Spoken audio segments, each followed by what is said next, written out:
Good morning guys. Today is Friday po.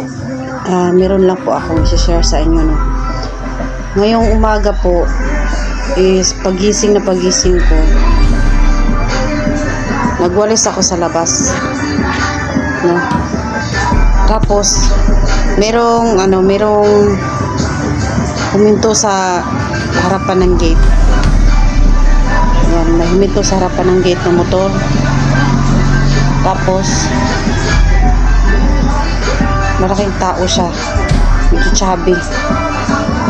Tapos nagtataka ako, sabi niya, tao po. Tao po.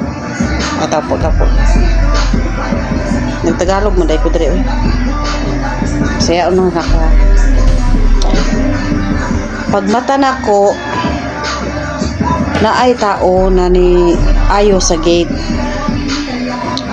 Yan na siya nga ayo. Kain kong unsa. Dakuon siya nga tao.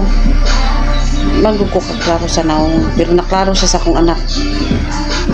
Anak siya nga. Namoy sinsilyo te. Unya 50 yung kwarta. 50 ragod. Kadaghan magtindahan diri. Nganong diri man dyan magpasinsilyo. Unya likot kaiyang mata. Nagsigi siya tanaw-tanaw sa palipot. Ikulbaan ko, no. Wala ko nakampante. Ana siya nga. Namoy sinsilyo te. Iduol pa niya sa gate. Padlock pa man. Ginapadlock ko ng gate pag gabi. Tala siya pinabas sinsilyo. Hindi, umagay akong anak niligi ko dayon. Yan akong anak. Minti daw to nag-aagi diri. Minti daw siya nag-aagi diri. Kulbaan lang ko kay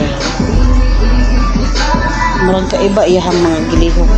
Tapos mga taod-taod lang before ni adtog ispilahan ng akong anak, niagi na pud siya.